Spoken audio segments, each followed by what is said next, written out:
अस्सलाम वालेकुम गाइस, कैसे हैं आप लोग। उम्मीद करता हूँ ठीक ठाक होंगे, खैरियत से होंगे। मैं हूँ रिजवान अजीज और आप लोग देख रहे हैं रिजवान वर्ल्ड।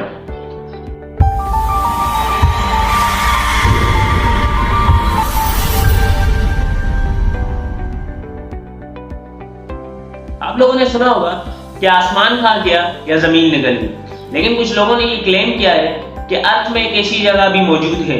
ये जगह अटलांटिक नॉर्थ के वेस्ट रीजन में मौजूद है, जो कि फ्लोरिडा, प्यूर्टो रिको आइलैंड और बरमूदा के बीच में है।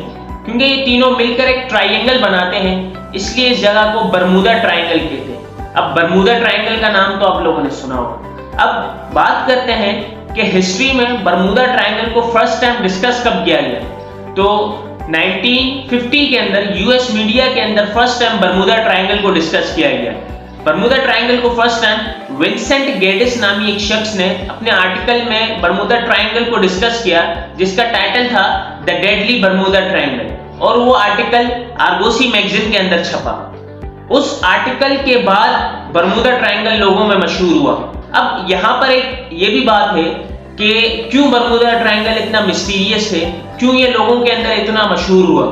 तो इसकी वजह ये है कि बरमूदा ट्राइंगल एक ऐसी जगह है कि जहां पर हिस्ट्री के वाकयात से ये पता चला कि यहां पर जाते ही जो आसमान में उड़ते हुए जहाज हैं या समंदर में जो शिप्स हैं वो गायब हो जाते हैं, उनके अंदर लोग गायब हो जाते हैं, उनकी इलेक्ट्रॉनिक डिवाइसेस फ्लक्चुएट करना स्टार्ट हो जाती हैं, उनका कंपास खराब हो जाता है। इस तरह के क्लेम किए लोगों ने, जिसकी वजह से इस जगह को बहुत मिस्टीरियस माना जा रहा था और ये जगह कुछ ही दिनों में लोगों के अंदर मशहूर हो गई। अब इसके पीछे लोगों ने रीजंस देना शुरू किए। कुछ लोगों ने कहा कि यहाँ पर सी मॉन्स्टर है, कुछ लोगों ने कहा कि इल्यूमिनाटीज की कोई है, कुछ लोगों ने कहा कि मैग्नेटिक कोई ताकत है। पाकिस्तानियों ने यहाँ तक ये भी कह दिया कि यहाँ पर दज्जाल रहता है। बहरहाल इस तरह के रीजंस आए लोगों के सामने। अब हिस्ट्री में जाते हैं और कुछ वाकयात हुए जो कि मशहूर हुए। अब एक वाकया है जो कि 1945 के अंदर फ्लाइट 19 का वाकया। ये वो वाकया था जो कि कॉम्बैट फाइटिंग और नेविगेशन की ट्रेनिंग के लिए 5 तैयारों का एक ग्रुप था, वो जा रहा था ट्रेनिंग के लिए। ये ग्रुप, इनका जो रूट था वो फ्लोरिडा से दी चिकन रोड, फिर दी ग्रैंड बहामा से उनकी वापसी थी। अब इस ग्रुप का जो कैप्टन था, कैप्टन चार्ल्स, उस कैप्टन चार्ल्स ने कहा कि जब हम फ्लोरिडा से हमने उड़ान भरी तो तकरीबन 2 घंटे के बाद वहां का मौसम खराब हुआ और शदीद खराब हुआ। और मौसम खराब होने के बाद जो है वो जब उन्होंने कंपास चेक किया तो कंपास के अंदर उनकी जो डायरेक्शन थी, क्योंकि कंपास खराब हो गया जिसकी वजह से वो डायरेक्शन लेस हो गए और कुछ ही लम्हों में वो पूरा 5 तैयारों का जो ग्रुप था वो गायब हो गया। और आज तक फ्लाइट 19 के बारे में कोई इत्तला नहीं कि वो कहाँ गया, कि आसमान खा गया या जमीन निकल गई। अब इस तरह के और भी काफी वाकयात मिलते हैं। जैसा कि एक वाकया है 1888 के अंदर एलन ऑस्टिन नामी एक शिप है, वो इंग्लैंड से न्यूयॉर्क की जानिब जा रही थी। अब इस शिप का जो कैप्टन था, कैप्टन ग्रिफिन, उन्होंने 2 से 3 दिन इस शिप को चलाने के बाद एक अनप्लान्ड शॉर्टकट लिया। उस अनप्लान्ड शॉर्टकट के अंदर उन्होंने जब वो कहते हैं कि जब मैंने अनप्लान्ड शॉर्टकट लिया तो वहां पर उन्होंने देखा कि फ्लोरिडा की हद में एक स्मॉल बोट, एक छोटी बोट उनको नजर आई। जब वो उस बोट के करीब गए तो उन्होंने देखा कि उस बोट के अंदर कोई भी नहीं था। तो कैप्टन ग्रिफिन ने यही फैसला किया कि अपने कुछ लोग भेजे जाए और इस बोट को न्यूयॉर्क की तरफ ले जाया जाए और इसके अंदर रिसर्च की जाए। तो जब देखा गया उसके अंदर उन्होंने अपने लोग भेजे तो कैप्टन ग्रिफिन कहते हैं कि मामूल के मुताबिक वो बोट हमारे साथ चल रही थी और कुछ देर बाद वहां का फ्लोरिडा का मौसम खराब हुआ एज यूजुअल, और मौसम खराब होने के बाद वो कहते हैं कि वो बोट गायब हो गई। और इससे भी ज्यादा हैरान करने वाली बात यह है कि वो बोट तकरीबन 1 माह बाद वापस मिली, लेकिन उस बोट के अंदर जो भी उन्होंने लोग भेजे थे वो गायब थे। ये बड़ा ही हैरानकुन वाकया था जो कि पेश है। इसके अलावा भी काफी हॉलीवुड की मूवीज भी आपको इस टॉपिक के बारे में मिलेगी। बरमूदा ट्रायंगल के बारे में हॉलीवुड की काफी मूवीज आपको मिलेंगी, क्योंकि ये मिस्टीरियस वाकया है और लोगों को ऐसे मिस्टीरियस वाकयात सुनने में दिलचस्पी है, जिसकी वजह से हॉलीवुड ने इसके ऊपर काफी मूवीज बनाई है। अब एक और वाकया जो कि ब्रूस गर्नन का है। ये वो आदमी है जो कि बरमूदा की हद में गया और वापस जिंदा होकर आया, मतलब अलाइव था। जब ये कहता है ये आदमी ब्रूस गर्नन, जब मैं अपना जहाज बरमूदा की हद में ले गया तो अचानक मुझे पता नहीं क्या हुआ कि एक स्याह बादल, ब्रूस गर्नन कहता है, स्याह बादल मेरे सामने आ गया और मैं उसके अंदर चला ही जा रहा हूं और तकरीबन आधा घंटा उस बादल के अंदर ब्रूस गर्नन का जो जहाज था वो जा ही रहा था। अच्छा, इसमें हैरानकुन ये बात है कि ब्रूस गर्नन कहते हैं कि जब मैं उस स्याह बादल के अंदर गया तो मुझे ऐसा लगा कि जहाज मेरे कंट्रोल में नहीं है और कोई बैरूनी ताकत उस जहाज को चला रही है। ब्रूस गर्नन कहते हैं कि तकरीबन आधा पौना घंटा वो जहाज चल ही रहा था और मुझे लग रहा था कि अब ये जो स्याह बादल है ये कभी खत्म नहीं होगा। लेकिन वो कहते हैं जब आधा पौना घंटा गुजरा तो उसके बाद उनको कोई ऊपर से एक रोशनी नजर आई और वो उस बादल से बाहर आए और फिर जो है वो उनकी सारी चीजें नॉर्मल हो गई। ब्रूस गर्नन कहते हैं कि जब मैं उस बादल के अंदर था तब तमाम इलेक्ट्रॉनिक डिवाइसेस खराब हो गई, तमाम इलेक्ट्रॉनिक डिवाइसेस ने काम करना छोड़ दिए और जहाज ऐसा कि कोई और कुव्वत, कोई और ताकत चला रही है। इस तरह उन्होंने ये कहा।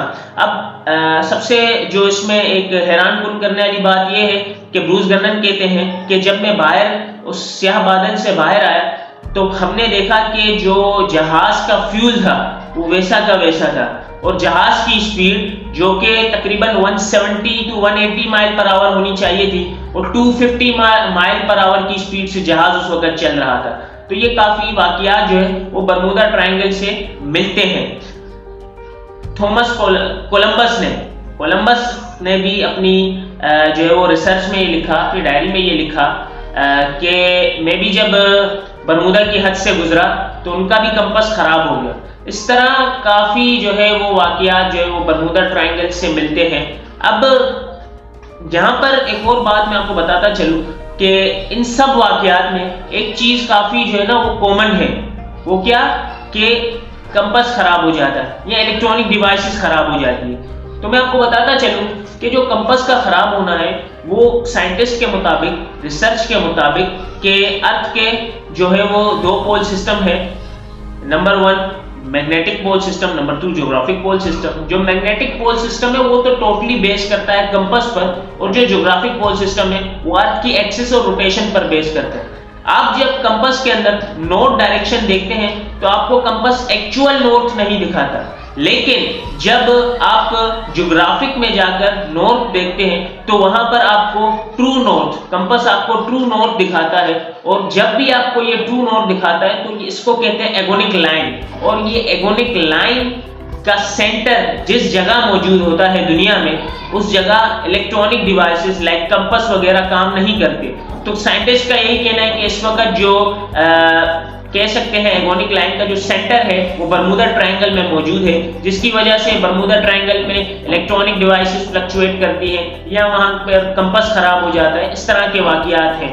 इस तरह मैं आपको बताता चलूं कि इस वक्त 2023 के अंदर बरमूदा ट्रायंगल को इतना जो है वो खौफजदा, इतना मिस्टीरियस नहीं माना जाता। इसकी वजह यही है कि अगर हम कैजुअलिटीज को देखते हैं तो आज तक 8634 शिप जो है वो बरमूदा ट्रायंगल की हुदूद में गई, लेकिन सिर्फ 10 से 15 कैजुअलिटीज है और ये रेशो बहुत थोड़ा है। ये रेशो बाकी जगहों पर भी जो वाकयात हुए उनके मुकाबले में भी बहुत थोड़ा है। तो इस वजह से इस वक्त 2023 के अंदर इस बरमूदा ट्रायंगल को इतना मिस्टीरियस नहीं लिया जाता। यहाँ तक कि मैं आपको बताता चलूं कि यूएस मीडिया ने जो टॉप 10 डेंजरस प्लेसेस हैं उसमें भी नहीं रखा बरमूदा ट्रायंगल, लेकिन सिर्फ इसलिए कि यहाँ पर कुछ मिस्टीरियस वाकयात हुए हैं और हॉलीवुड की बहुत ज़्यादा मूवीज़ उन्होंने बना दी है इस टॉपिक पर, इसलिए लोगों में अभी तक ये मशहूर है कि यहाँ पर गायब हो जाते हैं। या इसके अलावा काफ़ी ऐसे लोग हैं जो कि इस वक्त 2023 के अंदर गए हैं बरमूदा ट्रायंगल, उन्होंने वहाँ पर जाकर रिसर्च की है, वीडियोज़ बनाई है, लेकिन उनके साथ कोई ऐसी कैजुअलिटीज़ नहीं है। तो कह सकते हैं आपके बरमूदा ट्रायंगल जो है वो बाकी, चूंकि मैं आपको बताता चलूं कि इस वक्त और भी काफी ऐसे ट्रायंगल्स मौजूद हैं दुनिया में, जैसे कि द ड्रैगन ट्रायंगल। ये भी एक ऐसा ट्रायंगल है जिसको मिस्टीरियस माना जाता है। इस तरह और भी काफी ऐसी जगह है इस दुनिया में जिसको मिस्टीरियस माना जाता है, लेकिन बरमूदा ट्रायंगल जो है वो इस वक्त टॉप ऑफ द लिस्ट भी नहीं है, टॉप 10 की लिस्ट में भी नहीं है। तो हम कह सकते हैं कि बरमूदा ट्रायंगल जो है वो कहानियों की वजह से मशहूर है या स्टोरीज की वजह से मशहूर है, नॉट एट ऑल, इसके अलावा और कुछ भी नहीं। उम्मीद करता हूँ आप लोग को आज की वीडियो पसंद आई हो। अगर आप लोग को आज की वीडियो पसंद आई है तो लाइक जरूर कीजिएगा, सब्सक्राइब करो मेरे चैनल को और कमेंट करो, बेल आइकन को जरूर प्रेस करो। मैं कोशिश करूंगा कि इस तरह की और वीडियोस भी आप लोग के लिए बनाऊं। तो तब तक के लिए मुझे दीजिए इजाजत। अल्लाह हाफिज।